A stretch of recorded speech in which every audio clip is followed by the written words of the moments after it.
Hi, I'm Rick Crow, and this is Short Track Stories.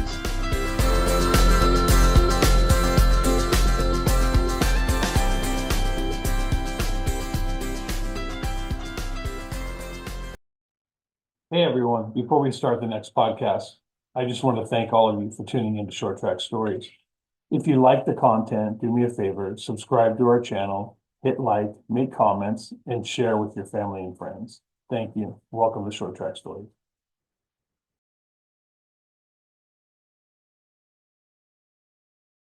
Here we are back with another episode of Short Track Stories, and tonight we have with us the Southwest Tour's all-time winningest driver, or second all-time winningest driver. Combine the tour with SRL and all the stuff they try to hide from you, you got a perfect 33 wins, which matches your car number. We're here with the legend of Mk Kanke, Mike. I assume is your first name, right? Yep, first name Mike. How you doing? I'm doing pretty good. How are you doing? I'm doing well. So I like to hear that.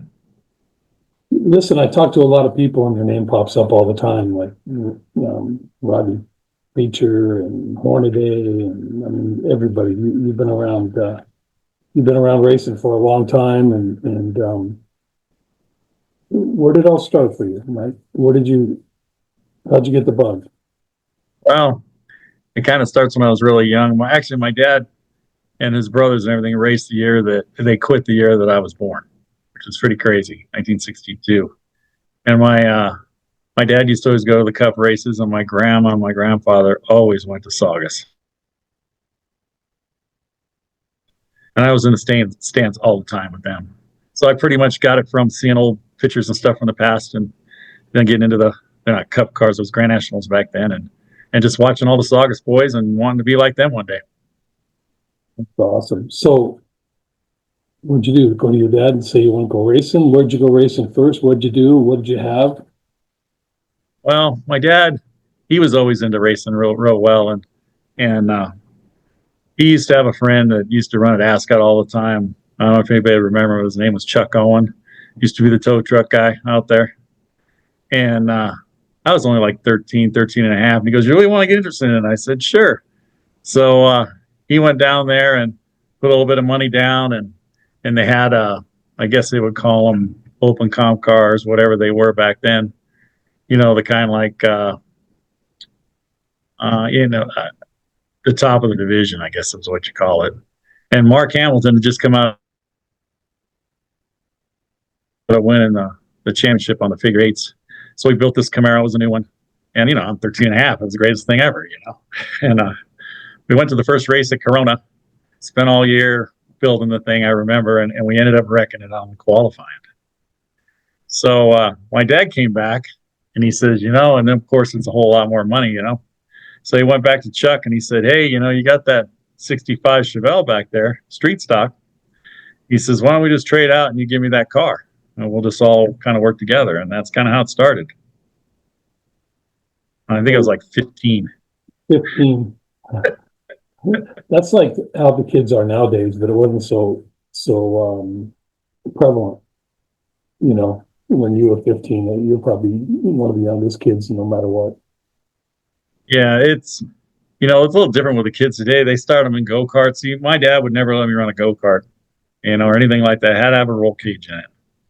So actually, the first race I went to was Pearsonville, and I was 15. I still remember it. And Hornaday was there. I mean, just all the guys. Everybody used to run the Turkey Classic at Pearsonville. It was just fun, And that's kind of what we did. So that's kind of where I started way back then in the dirt. Then I went straight to Saugus right after that. So Saugus was really the first place, and then you kind of got Ascot after you did Saugus. I've seen some pictures of you in a street stock at Ascot. Yeah, Ascot was really good to me. J.C. Agajanian was really a really good guy. I mean, I can go into that later, but he really was a racer's racer. He really was. I really like J.C. Agajanian a lot. He had a great thing going down there. Yeah, but that was later on. I mean, I remember the first day we went to Saugus, and everybody used to line up against the fence there, and it was always certain guys. So that's how I met Rodney Beecher. So Rodney always had because he was always early, so we were early too,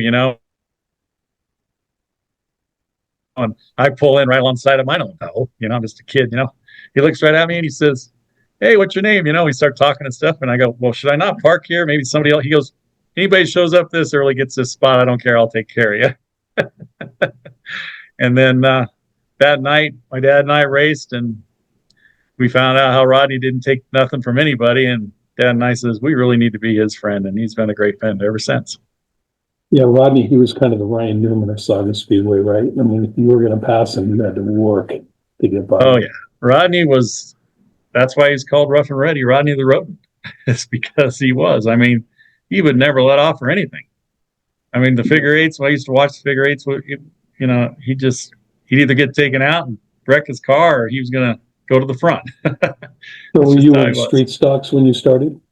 Yeah, I started in street stocks. Did you do the 8 or no? Well, that's a really bad story. You tried it. What happened, and we'd been racing for about a year, and we finally got up on the trophy dash, and we got a set of heads from a guy named Darrell Earnhardt. I don't know if you remember all those guys. And I remember all of a sudden, mid-packing him in the trophy dash. Well, I got called to blockhouse second week, and they took the motor down, and the heads were illegal. So we went back, and Walt Price was really good friends with my dad, ever since then. So he built us a motor, and we went right back, and we were running in the front, So the next year, we decided we're going to run the figure eights. So this was only our second year. And we were ready. So we went out to practice. We practiced the oval. We went out and practiced figure eight. And on the 8th lap, you come in and where the exit was, and the pit stands were there, wide open in the wall, totaled the car. Window ended up in the pit stands. I mean, lucky I didn't get hurt, right? So we thought, that's just, I had another Chevelle, we went and built another 66 Chevelle in about 2 weeks. We go back out, went and practiced the first practice session. And sure as anything, 8th lap, throttle stuck wide open, totaled the car again. Same spot. So we'd already raced dirt and raced at Saugus the whole year. So we decided, because, you had to run for points at Saugus to run the figure eights. By this time, I was really good friends with Bill McKnight, too. And he helped me out a ton. So he used to run out at Ascot, too. So we put it on the trailer and we said, that's it. We're not coming back. We're not going to race anymore. That was pretty much that day. We weren't going to do any more racing. We were just going to forget it, And a guy that and I can't remember the automotive shop, and I wish I could to this day. He was right next door on the corner there on San Fernando Road from Bill McKnight. I mean, Bill Foster. Where his muffler shop was there? Yeah. T there. Well, there was an automotive place there. He called me up and he says, "You can't quit." So he brought me over a 65 Chevelle convertible, complete car. It was an SS. He said, "Cut it up, be there." 7 weeks later, we were there. Another SS. And from there on, yeah, that was it. And I started racing from there on and kept right on going. So when you crashed, did you crash going into the pits or going into the I still remember grandstands? tearing with my wife and I and my dad. What's that? When you crashed, did you crash going in the pit way or going in the grandstand way? Straight into the grandstands. I'm surprised no one ever drove out that exit and there was a concession stand right there, or took out the bleacher legs or something. Yeah, no, I never did. It was actually a little bit further from the figure eight lines, because I always thought that too, Yeah. But no, I mean, it hit it. It just totaled the car. You were pretty dedicated. I mean, at that point, a couple of cars wrecked, a couple nights out. I mean, most guys would be like, yeah, maybe this isn't for me. But you were persistent. Pretty much what we were saying. But this guy talked to me, and I wish I would remember his name, and hopefully he'll watch this and say, "Hey, I remember that day." The only thing he wanted out of it actually was an AC convertible And it was on the floor. He said, "That's an original AC unit. Just give me the AC unit out of it." And I did. I took it out, packaged it all up, and gave it back to him. That's basically the reason why I was still racing today. Was that guy. And I cannot remember his name. It just drives me nuts. Well, I told you the story about the guy that was there to watch you all the time, that had some kind of aviation business, that gave me a check for $1,000 Yeah. to go racing. Yep. I don't have a clue who that gentleman was, but he used to sit by my mom all the time. Yeah. And you know what? We knew his name for a while, and then I forgot it. I'm not good with names anyhow, but that's what happens. So street stocks, who else was in street stocks back then? Everybody. Roman Kalzinski, Balzano, or with Tony Balzano. Tony Balzano. Yep, he was in there. I mean, Kevin McCurdy, Chris Kerbat, I think is what his name was. Heavy Kevin McCurdy. Yep. And the other guy, there were so many of them. They were all, you learned. Right. Basically what it was, Walt Price is the one that really got me going, and helped me out a lot. And he still does today. He still builds Kale's dirt motors. He's 90. He's the guy that everybody, brings up, or he's I've only met him a couple of times, but he's the guy that, everybody talks fondly of. Yeah. Yep. He built Rodney some engines too, and he still's got one in his garage right now. He loves to death. And it's just a street stocks, and then where'd you go from street stocks? Well, basically, Bill McKnight was running then too. What happened was, once that all happened with the figure eights, we went through the season, and we decided that we were going to run Mason Moran or Saugus or Ascot. And my dad came to me and he said, "Look, if you're going to be a good driver, you need to be running both dirt and asphalt on the same weekend." So that was pretty challenging in the beginning, but it worked, So we really had a lot of good people helping us out at that time. I mean, it was pretty cool. But so that's what we started to do. We started to run Orange Show, Bakersfield, Saugus, at least 2-3 times a weekend is what we try to do, which really helped me in driving a lot. Right. And then once Ascot took them, I mean, at the time, the guys that were helping me at the time was probably in the street stock stuff was Walt, and Speedway Engineering. Frank Denny Sr. He was a Chevelle guy, and he helped me out. I mean, tremendous. And so we started building dirt cars too. So we'd have our asphalt car, and we ran the street stock a little bit, and then we went straight to Ascot and built a sportsman car to run Saugus. So when we were running Ascot, like Friday nights and Sundays, we would run the sportsman car either try to run it at Saugus, or we'd run it at Mason Moran. So we tried to do. That's kind of how the production kind of went. Wow. And then Ascot, we ended up being on top at Ascot in both the divisions all the way till 85. And in the meantime, that's where Frank Denny Sr., really got me into the asphalt too. And Jimmy Insolo and a bunch of, I had Rogers Motor, from the old Ramjet rear ends, Dave Reeves' dad and everybody, that was their team. That. Jimmy probably told you about that. So I ended up with Jimmy's motor, and then Frank Denny Sr. was building me the coilover car. And Thurkettle needed one really bad. So he ended up with the one they were building for me, because Frank called me and said, "Hey, I know you're not going to be able to run this for a while."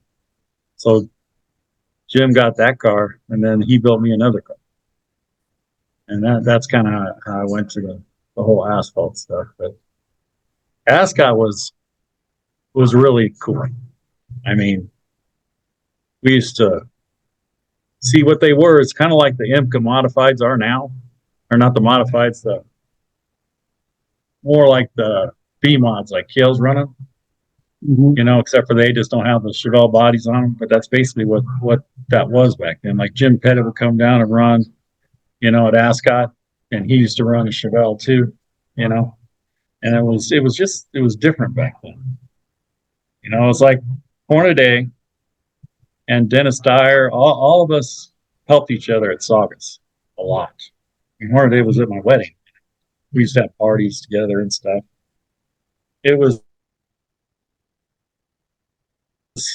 pretty, and everybody knew everybody. My dad knew them all, you know, so that kind of got me in the foot in the door with all these guys. And then of course the kids hang out with the kids, you know, because he was more the age of Ron's dad, you know. So it was I would not be where I'm at without the circumstances that happened. Kind of like, and I figured it out through my life and racing that that's exactly how I ended up at this point. It was because of the circumstances that happened, like the figure eight thing. I mean, that forced me not to ever run a figure eight car, so I knew I was never going to run for points. It forced my dad to tell me to go run the dirt and the asphalt, you know. And I had a lot of really good guys backing me up. You know, that's what really got it going. So it was fun. It was interesting. You know? So Yeah, going all over. When I first started, I did Ascot and Santa Maria and Ventura, and then Saugus had an Enduro, and I raced in the Enduro there, and then they let those cars become hobby stocks, and then you know there it was. But you're right. We all had people that we befriended, and I think even when I raced, everybody was buddies. No one really didn't dislike maybe one or two guys. You wouldn't really like them. yeah, Ascot. I mean, it's kind of like when you went to Pearsonville, everybody was there. And when you'd have the big race at Ascot at the end of the year, it was more around Thanksgiving time. You know, Cedric would run, Hornaday would run. You know, I mean, we all ran together at night, plus all the Ascot guys. You know, and it was really, I never was treated when I went to Ascot like I was a Saugus guy.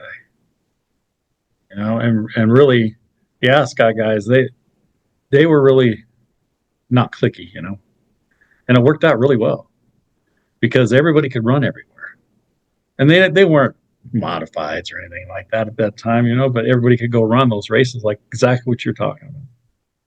And it was just really cool because you get to know everybody. Right. Was 605 or Whiteman or any of those places still open? No, they were all gone. It was just that was before me. Saugus and yeah, Orange Show and Cajon, but Cajon was more of a, you know, when we used to run the bigger cars, you know, but the smaller cars you could run everywhere too, which was a lot of Cajon was a tow, right? But so was Mason Ring. But were you always you were out of the valley at that point, right? Or were you up? Yeah, I was kind of in the middle. But your dad was in the dairy business, so you guys have probably always had a good truck to tow with at least, right? I remember as a kid thinking, I can't go to Mason Ring because I don't have anything that'll make it over the grapevine. Yeah. Well, I always had trucks and stuff from, but you're exactly right. I always had good trucks. We used to haul milk around all over the valley, and then we had the diesels. I mean, I was the very first guy that ever had a big rig, and it was the first place I ever took it was Shasta, of all places. Yeah, that was pretty cool. So some sportsman races at Saugus with the guys, and you guys kind of, I think that's one of the greatest generations in my lifetime that I've seen, where the guys that you grew up racing with, to me, were like the superstars, the guys that went to the tour, and some of them eventually went to the truck series. But you're talking about, you know, Kalzinski and Hornaday and Sedgwick and, you know, Pettit. Those guys, there was nothing given to anybody back then. No, I mean, even Kenny Sapper was running a sportsman car. I remember I ran when he was running a sportsman car, you know, and we ran with him too. And he was running, you know, he worked for Frank Denny Sr. So, you know, so the hardest part of, go ahead. Sapper's, you know, he's another multi-champion, you know, good shoe. How did kind of the tour develop, or how did it, because back then you used to have to, everybody ran for points, and so the promoters had you locked into it to a track, right? Even if you were in sportsman. And at some point, and I know Brian France takes credit for the Southwest Tour and making it what it is or was today or whatever, and that everybody knows that's BS. But at some point, the tour developed, and then guys, you know, it was Lyon and Corelli and you and Hornaday and, you know, the who's who of West Coast racers. How did that take shape? Well, what really happened was probably in early 80s, when they were running the modifieds and they were starting to switch over to the coilover cars, and they were, you know, and I had one of the first Speedway coilover cars. And like I said, the people that, let's see how I can really explain. You're skipping like a whole generation to even get to the tour. Go back then. Go back, because that's just my perception. So walk me through it. Okay, so now you take, okay, so this is how it was brewing before NASCAR came. You had Ivan Baldwin down in the Stockton area and all that, you know, was winning everything, right? And then he would travel to Riverside and he would run Riverside, and you know, pretty soon that's kind of what the open comp cars got to. So everybody started really getting crazy, you know. Wild Bill Fosterville won with the key on top of the car, made it all. And Tony Balazzano had his wedge car that came out of San Fernando Road. I mean, all that stuff started really taking off. I mean, they started putting too much left side weight in the cars, and, you know, it was all like an engineering feat back then, which was really neat because it went for a while. But NASCAR looked at all these guys. I mean, we'd have guys coming like Mike Miller would come out from back east and run Mason Marin, you know, and then we'd have Corelli coming back and forth, you know, from Colorado. And what it was is the races paid enough at that time to do it. So all of a sudden, if you get, and this is the biggest mistake they all make now, is just take a $10,000 figure, take a $10,000 figure and say it's 75 for second, 5,000, 3,500 all the way back. You know, we get 60, 70, 80 cars at these open comp races. But the thing is everybody built their own, worked on their own, got them all going. And then, of course, you always think you're going to beat the other guy. So you say to yourself, well, hey, if I can finish in the top 5, I can afford this expense to go run these cars. That's how Dennis Fisher, you know, you remember Dennis Fisher, right? I mean, he was one of the big engine builders, you know, and they had Baker back east. I mean, it was just, and they had Prototech. I mean, it was just everybody was getting better as they're going along, getting a lot better. So this was way before the tour even started. So now all of a sudden we get to a point where we get Thurkettle winning all at Bakersfield. We get Press winning them all at Saugus, you know. We got, I mean, Glenn Cummins and guys like that. They used to run down at Orange Show, and I can't remember the front guys there, but there's guys out there. If you told me their name, I'd probably say, oh, yeah, and I remember, you know. But the thing was, then you had Vegas, Craig Road, and then Christian, you know, that helped build Vegas. I just talked to him last time we were in Vegas too. He was actually there. He's retired, but I remember building that track and running wedge cars there, you know. And Hornaday used to have Galpin Ford, you know, and he would run at Saugus, you know what I mean? It was just different. I remember Press going to Bakersfield and he couldn't do that well, you know, when he came right off of Saugus, you know, and he ended up being one of the greatest drivers, you know, because everybody was set on there, you know, when we went to the tour, you know.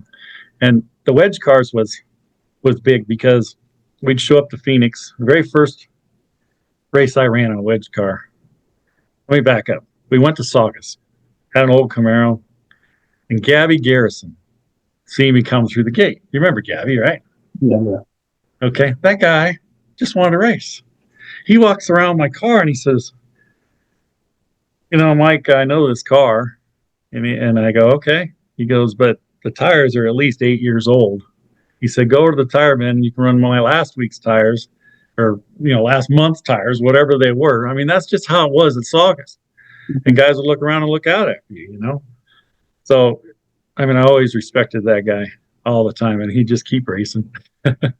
Gabby Garrison was a great guy. Dodge guy, 51. Yeah. And then he'd turn around and, I ran the night and he'd come over and talk to me and he goes, hey, Mike, what'd you think? I go, well, I'm not bringing this car back. He goes, you know what? You're a smart man. Why is that? Because it was an old dirt car or something. It was just, I didn't know, Mm-hmm. I was just going to run the 330 or whatever it was, So, so I got rid of that car. And then, Bernie Hilber is, right? He had the 8 brown car that Arn Prosser ran. And it was a coil car. So, and Orrin had always helped me too. Anything I ever needed, Orrin Prosser would help me. It didn't matter what I was racing. He didn't care, and that's just how Orrin was. He was just a racer. And that's kind of how the whole Saugus people were. They'd race and get in fights and get crazy at the end of the night, just because it wasn't an easy racetrack. And guys would run over each other, Yeah. But, you learn the hard way at Saugus, what you can and can't do, and there's guys, it was just, so Gabby did that for me and progressed me into buying this modified. So I had the sportsman car going and I had the street stock stuff going. And then that I ran it a few races, but I was running so well at Ascot, it was just kind of a thing to run on, Saturday at Saugus. And it wasn't like, the newer cars because they were the coil bucket cars and everybody was progressing so much at the time. So that's when Frank says, look, I'm building you a car, and then that's when Jimmy Insolo jumped in there and Leon Ruther lived right down the street from me. I used to ride by on my bicycle. And I always said, man, if I could just get him to help me. And he was the same way. You walk in a shop and he goes, what do you need? And in the end, I won more races with Leon than anybody. It's just, yeah, Leon Ruther. Yeah. So it kind of backs all the way up to those days and how congested it was, Same thing like I was talking about before that we had talked about with the Hoopers, I mean, I watched Ray and I watched Lance and what's the other kid's name? Richard, that's it.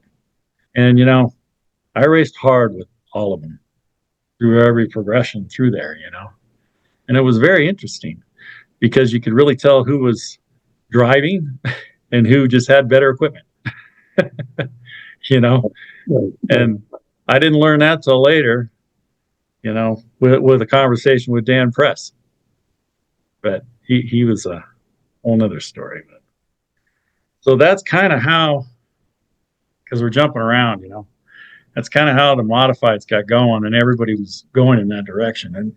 And man, they had some neat, cool engineering stuff on those cars. We went from different rear ends to Watts linkages to, all different suspension in the back, and this was before we even knew how to tie a car down. But it was those, and there were, there was Willard and Spangler, and there were a lot of different looking cars. I remember when Campanella brought out that Cadillac looking thing. Oh, yeah. And one of they had that Thunderbird. The one from Galvin. Yeah. And That's so a great it was, car. it was, if there were 40 cars, there were 40 different kind of looking cars. And that's the way, look at Jimmy Insolo's car. I mean, that was the Wedge 5-star body is what that was. But the way Leon put it together for him to drive it, it was like a showroom car. That car was spectacular. Oh, most beautiful car. And Jimmy was one of the best drivers, Yeah. I mean, it was just how it was. And that's what you'd show up. I mean, that's why they always used to have, they don't have any of this anymore. They used to always have the best looking car awards every year, at Saugus, and guys would work really hard to do that, and it made them better. So in every it's way. just, So kind of the wedge cars, at the end of the season, when I had my sportsman, we would go run, Cajon and Mesa, and that's when everybody would kind of show up from the other tracks. We had no clue. No internet then, so you didn't even know who the big shoes were at the other tracks until you saw them at the end of the year at the 330s and and that then they'd kind of be up stuff. front. Yeah. Yeah, then you knew, like, okay, Yeah, this guy's good. Yeah. yeah, yeah. And so you think that kind of helped launch the tour? I think that we used to run, let's see, on the 330, we used to run, we had a big race at Orange Show, big race at Cajon, big race in Vegas, big race in Bakersfield, and Saugus. I think it was 5 or 6 races. Yeah, it's going to be. Wasn't that what it was? Yeah, it was like Craig Road, Vegas. We didn't do one show. We did Saugus, Mesa, Vegas, Cajon. I think that was it. I don't remember doing one show. We would have destroyed everything there anyway if we would have placed there. Everybody destroyed everything at Orange Show. It was flat. It was it's worse not like than it even Saugus. is today. I remember grass being on the infield of that But it was rare that a guy thing and almost flat. It was rare that a guy was good. I mean, if you're good at Cajon, you're good at Saugus. Vegas was a little faster, but the Mesa guys really always dominated Mesa. And Pirelli would come from Colorado. I don't know what track he was at that point in Colorado, like how big it was or anything, but he was good. And Ruttman, I don't know where he even came from, Another good Yeah, well, they all used to run Riverside, Ontario. I mean, that whole section is what really built up to all the great drivers. That's my opinion. It was just it was crazy. It really was. I look at this and the guys that really got through it. I went through a few of them, but Jim Robinson was a big help too. Jim Robinson and I, he really opened up and we did a lot of movie stuff, commercials and stuff like that. And super nice guy. He just wanted to race, and he was great at it. You remember the Monza, all the stuff he had, the signal. Ridiculous. And he won West how many times? I think he won the West 2 or 3 times. Yeah. The Winston West. Yeah. I don't remember how many times, but I mean, it was good. He was really good. And I remember with Jim the Tuesday before he got hurt, we were on a shoot together, and I think it was camera cars or something. I forget the whole thing. We were all real close, and he says, hey, you need to go to Phoenix. It was a Copper World Classic. Those were badass. Huh? Those were badass, the Copper World Classics. You had a whole weekend of racing, really good stuff. Yep. And he told me, he said, you just got to go, Mike. He says, you race like, you're supposed to, just go. And this one I was doing pretty good in the open comp cars. So, wedge cars. So of course I didn't go, still kills me today that he got hurt, but it was just one of those racing incidents because of where the wall was. Everybody blamed Gary Collins, which I tried to stick up for him all the time. I says, that's not it, but he got hurt, and it was a really bad time. I remember going to Bakersfield, and we had like 67 cars, and you just think about how close it was back, especially with those cars, because they're not like they are today, but you get the field in there and they were close. I mean, you had to drive back then, and you learned a lot off of all those champions all over the place, and that was before the tour came. So this is where I'm building up to what happened with the tour. So what was happening is you had the Copper World, you had all the races out here, you had I'm just saying Mike Miller every time, just as an idea, because there was a few guys that did it. They'd show up, and they would run up front with us. So I think they got it in their mind, hey, wait a minute. We got good racers all over. So why don't we make a division to run under the NASCAR banner instead of all these tracks setting it up? And that's kind of how it went. And a lot of the open comp cars guys were kind of like, you're going to make me build this stock looking body car when I have this beautiful piece in my garage. Right. And that was really hard for everybody, but when they got Ivan Baldwin and they got, I can just go, all the big guys, they started going to it. So you just kind of had to get in and go. Yeah, if you wanted to run with the best, you had to go, right? Yeah, but it took all that building up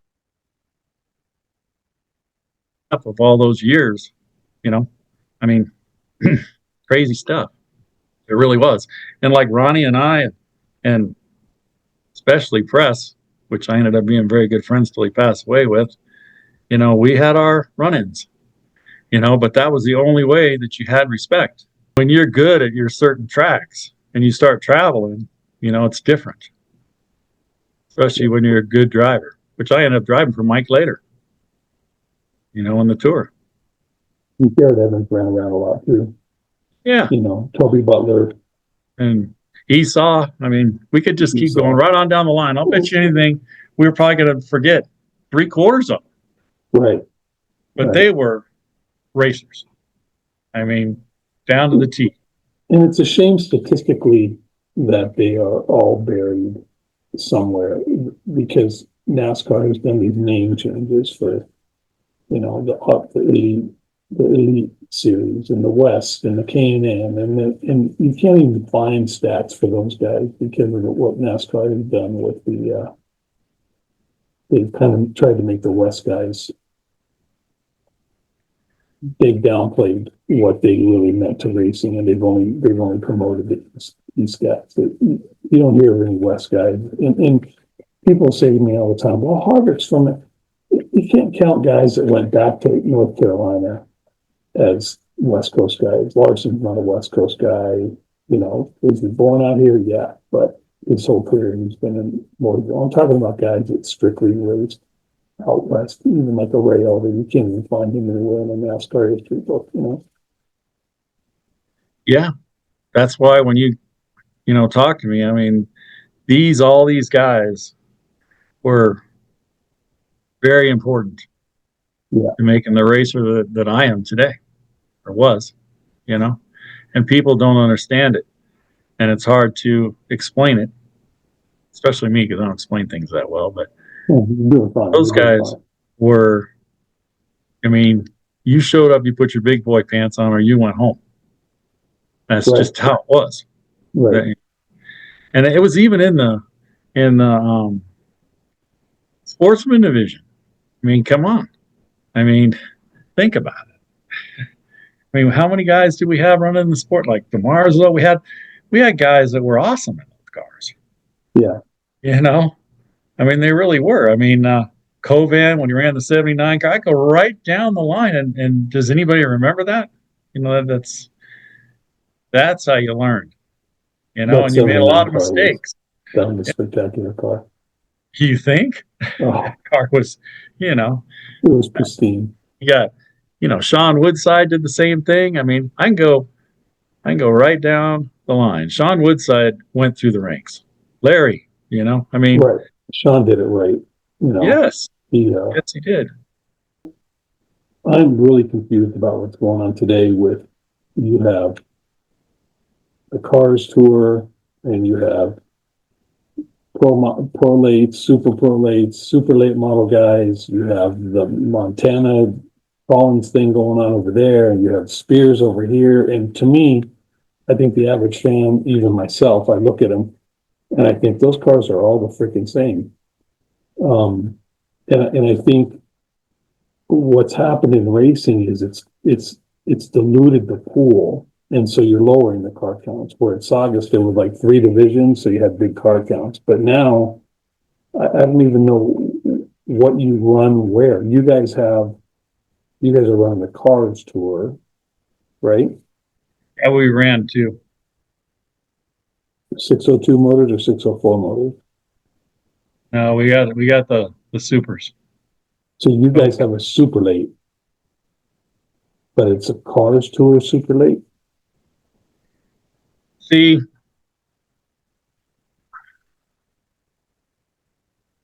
the thing, we're jumping way ahead here. Yeah, but we'll go back and tell stories. We're, I'm going to do a couple of these with you. So, Okay, well, like, what does Bobby Lyon have? he has a super late. Super late model. That's what it is. Super late. But he doesn't, and Thorne's running super lates, but Bobby Lyon Thorne runs both. Thorne runs, that's why you can't tell the difference. He runs the 604, like the 604 Pro late model. Okay? And the reason why it's confusing out here is because when we used to race back in the day with the open comp cars, with the tour cars, okay, let's just take all 3 divisions. The tour cars, the open comp cars, they could go and run anywhere in the United States. They'd run the I-70 used to run the 400 all the time. I mean, I could, Martinsville used to run the open comp cars. I mean, back then it was like when we ran Saugus, street stock, sportsmen, and modifieds. So they want to get back to that. And the only one, so back east with all the promoters getting together, which they're doing right now, the Cars Tour is from back east. All right, so now what they're doing is they're trying to make all the cars. So like say when you run the Snowball Derby, they run the Pro Late Model 604s and they run the Supers. We do not have a Pro Late Model division out here. They run a slick tire with a 604 back east. That's the one that Keelan Harvick drove the last time occurring. Because they want everybody to be able to run anywhere in the United States. So it hurts some guys because they had the Pro Late models with a skinny little 8-inch tire on it, which I'll give credit to Kenny Shepard. Kenny Shepard built the 8-inch Pro Late division with a 602 motor in it. So the 602 with that tire is what the Pro Lates were last year. The problem is you can't take a Pro Late model from here and run back east. So you can't run any track anywhere in the United States without having a Pro Late model. Is it a chassis, or you can't just put in a 604 and do it, or no, the chassis are different too? No, the chassis are exactly the same. That's the whole point. So they run a 604 crate motor. Okay, so that way they learn the super instead of just jumping straight into a super. That's the Kevin Harvick, Dale Earnhardt Jr., the ones that own the Cars Tour. So they want it to be just super lates and then the 604 division? Okay. That's why they're doing this. They're making a 604 division, which they had to do. Right. They want the 604, and they didn't want to get rid of the 602 Pro Lates from last year. That's why they call them limited lates, because they run a skinny tire. Right. And what do those guys do? The biggest mistake everybody does, the one that built it was Kenny Shepard, and what was happening is that is the greatest car really for Madeira. What was happening is you put those 602 8-inch tires on it, and you go run Irwindale. Let's just say, okay? You start out with 28 cars, they end up with 11. And I'm a racer, I know why. Which there's divisions that tell me I'm crazy, but it's because it's the wrong tire. Because you're going that fast on a little tire that's got tread on it, and you lean on it when it's 112 or 106 or whatever it is, and you end up wadding up 3/4 of the field. So then the guy that has the 602 can't afford to go to the next race. So the car can't goes down. Mhm.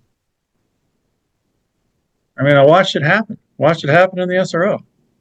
I told him the same thing. I said, it's not going to work. And it didn't. It just wrecked the cars.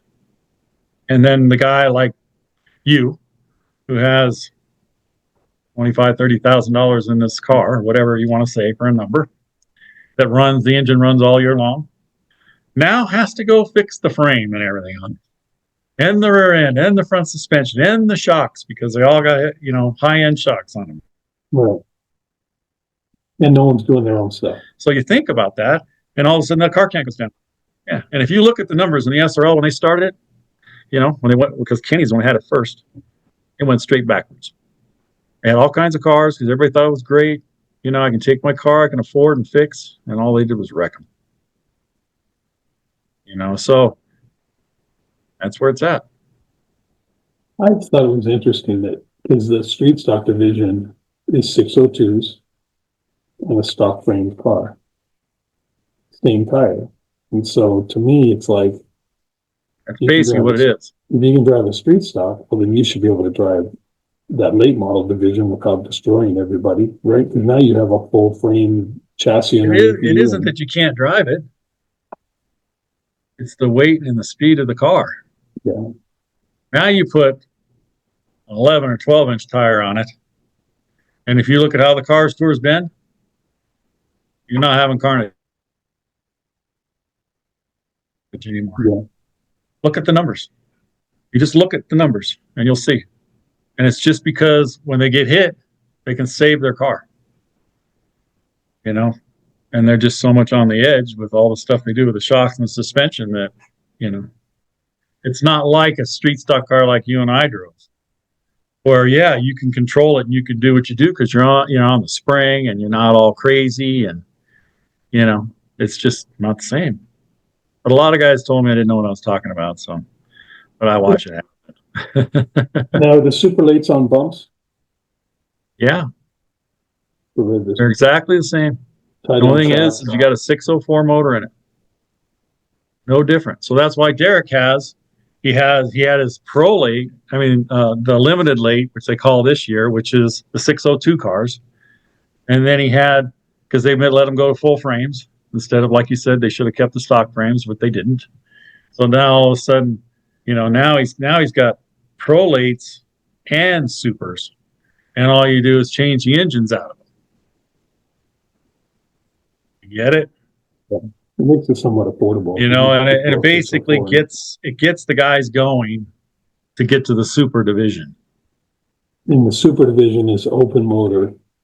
Super division there's a sealed motor. You run 7,600 like a McGinnigal or something like that, and then there is a parts motor for the SSP series back east. So they call that an open motor. So, and it's like, has to be a certain crank, has to be certain rods, certain heads. You can't mess with the heads at all. Has to be Edelbrock, I think, heads and intake or something, So it's just different. So you can build a parts motor. It's expensive. Because a lot of the guys like Bobby Lyon, he just goes back east. He doesn't race out here anymore.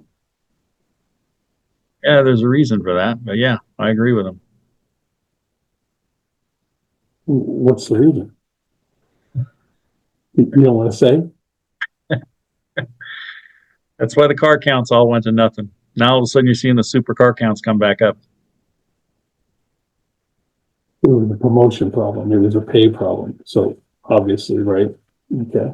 So that makes some sense as to why there's a division that's now moved to like Montana or some shit, and then they're trying to and that's why Spears has now moved to the car series, I would imagine. And there's a whole story there. So, I mean, you got Harvick. You got to understand that Harvick, was sponsored. I mean, and drove for the Spears family. And Connie's left. So I mean, I don't know what kind of deals they make. Everybody talks smack about everything, but I look at the car counts and I look at what the guys do when they're done racing, and they talk about it. I mean, you guys got guys that used to run from Colorado coming out and running the Cars Tour now, and they wouldn't even come back and run the Spears Tour. I have no idea why. I'm not in the middle of all that, but you watched it happen. Nobody wanted to run it anymore. And now that the pay's better, and it's a new series, I don't know, the reasons, but, it's just different. do they have a time period that they set for those, whatever you want to call them, the 602 with the Hoosier treaded type, like that they want to convert them, or no? No. And the reason why they did it, I feel bad for Kenny Shepard just because I know he built it and that's what the cars were at. I mean, he used to have wedge bodies on those cars, but they took those off a few years ago. He worked hard to have that division. He really did. So I don't know. I don't know the particulars. I just want to ask you one more question. What are you guys, you and Cale, committed to?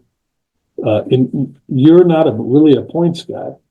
You're a experience and kind of have some good times, but serious wherever you go. Are you guys going to run? I mean, I saw you at Vegas. Are you committed to the Cars Tour, or are you committed to a track, or are you just kind of whatever we want to do right now? Right now, or me in the past? Right now with Cale, we're running the Cars Tour when we can, for sure. We blew a motor in our good motor in Kern. The first Cars Tour race. And then we had to go to the backup car, which wasn't even set up. And it had issues. And then we went to Vegas, got up to sixth, and brake line broke. But we'll be at Kern at the end of the year. So, that's all they're trying to do, is they're just trying to get it to where everybody's got the usual three divisions, and, that's it. They're not going to bring out the old Chevelle bodies because everybody spends too much to get them anymore. What are they going to run for a street stock? If you think about what's inventory out there, what are you going to go buy to run a street stock unless you bought, you did like an Mk car with a regular body on it, like a street stock dead division. I mean, they've done really well with them at Havasu, Bill has. But it got to the point even in street stock where, 3,500 pound weight rule is more than the car came curb weight, right? And you have to have scales and you have to have this. And it just made it so difficult, to race. They've made it, the tech guys have made it difficult to race, I really like the idea of having the legends, the prolates, and the supers. Yeah, like three divisions. We're going to have to do a podcast after Cale retires, and then we'll get to the bottom. We'll get to the bottom of all this. Oh, I'll tell you the truth. Yeah, I told you that. But there's certain things we got to think about. Yeah. What made you decide you were done? Because Cale was ready to take over, or I know how much it takes to run these cars and do it, and I raced against them 3 or 4 times, and we were working in the shop and stuff together, and I just come home and said, you know what, I've done it all, but I can't put 110% in his dirt cars, and the super if I'm racing. So I said, that's it. a good dad? I don't know about that, but yeah, that was the whole point. I just said, he knows it. I told him, I said, yeah, it's just the way it is. The cool thing is you can always get in it and hot lap it or go rent the track and have some fun in it if you wanted to. Like I would like to just get back in a car just to turn some laps and be done with it. Yeah, I always tell him that in the dirt. I said, just let's go on a Sunday and we'll go out there with all dry slick and let's see how we do. Yeah, have a little fun. He's got a couple of them that are the same and it'd be fun again, Right. Yeah. Well, that's an hour and a half. So yeah, I appreciate you, and we'll talk soon. Appreciate it very much for you even doing it. I'm glad you're feeling good too. Yep, me too. It's a good thing. All Yeah. right, All right. I'll call you. We'll talk. Thanks, buddy. Bye. All right. Bye.